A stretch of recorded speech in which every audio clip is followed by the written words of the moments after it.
Elijah's a blend of all of the great ones. He's lost one football game in his career in high school. To do that at such a high level has been pretty remarkable to watch. When he's done, he will be ranked as one of the greats. Over the years, Mater Dei has produced some very special quarterbacks.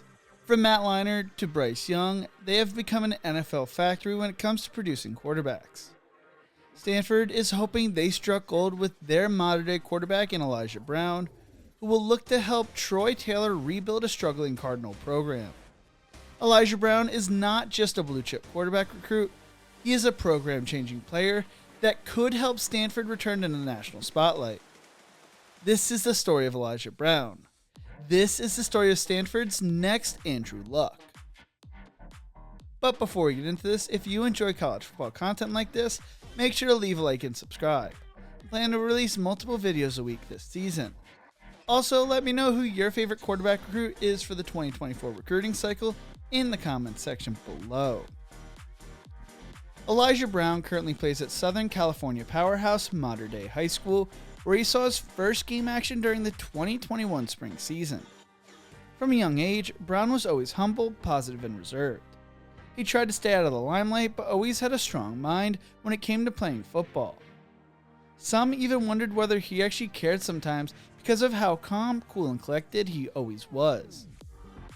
But that was just due to how slow the game moved for him, as it was never too quick. He played youth football with the Inland Empire Ducks and the Orange County Buckeyes. Brown's father, Kenny, was the junior varsity offensive coordinator at Mater Dei and started having his son attend quarterback camps there from a young age.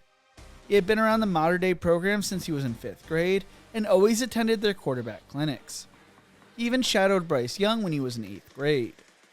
Going into the 2021 spring season, Brown faced competition for the starting quarterback nod with transfer Emmett Brown and sophomore Parker Awad. Ultimately, Rollinson said Brown won the job thanks to his raw talent and the potential to develop once he had game experience.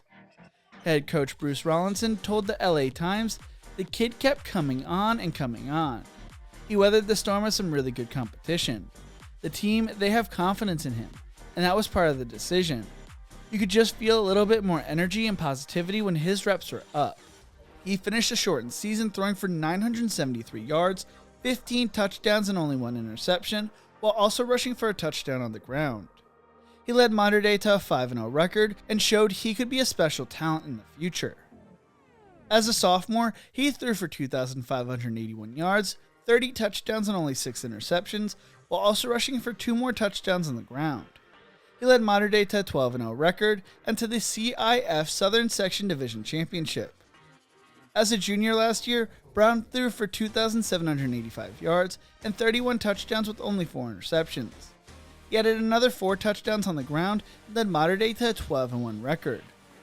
His only loss as a starter came against St. John Bosco in the Southern Section Open Division Finals.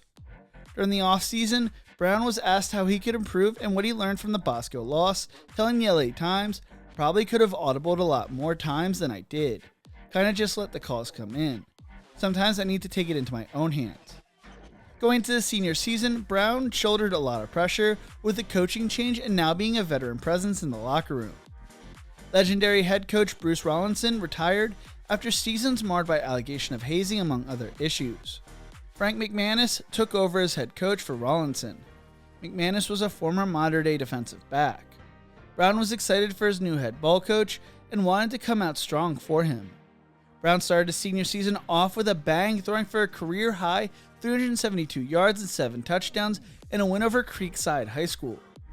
During the game, he completed 19 of his 22 passes and had 5 different receivers record a touchdown catch.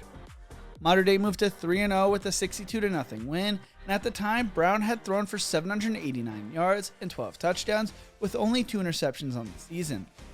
As of September 28th, he led the Monarchs to a 5-0 record and to the top ranking in the high school football rankings with wins over the likes of Cahuga and St. Francis Academy behind his 1,100 yards, 16 touchdowns, and 4 interceptions. He has also turned into the leader the team needs, far from how he was as a freshman. As of the time of recording, according to 24/7 Sports Composite, Elijah Brown is a 4-star recruit who is the 10th best quarterback and 142nd best player nationally. who received over 16 different Division I offers from the likes of Alabama, Georgia, Stanford, USC, and UCLA.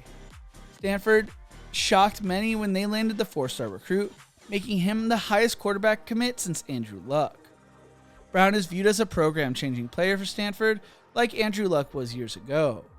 While the Cardinals make strides when it comes to NIL and use of the transfer portal, something David Shaw refused to embrace as head coach, Brown's commitment helps when it comes to the high school recruiting. Kevin Borba from the Sports Illustrated wrote earlier this year, it gives him an infinitely better chance at attracting his teammates and other recruits in the area.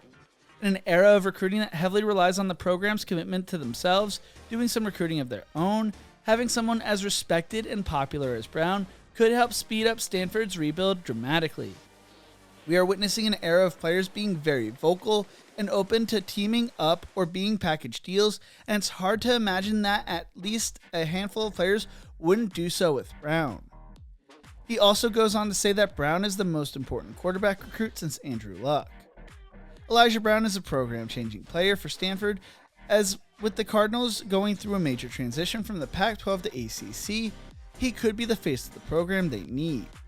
What do you think? Will Elijah Brown be the next Andrew Luck for Stanford? Let me know in the comment section below. If you enjoyed this video, make sure to check out one of my other videos YouTube thinks you will love right here. Don't forget to leave a like and subscribe for more college football content. Thank you so much for watching, and as always, remember to embrace the grind.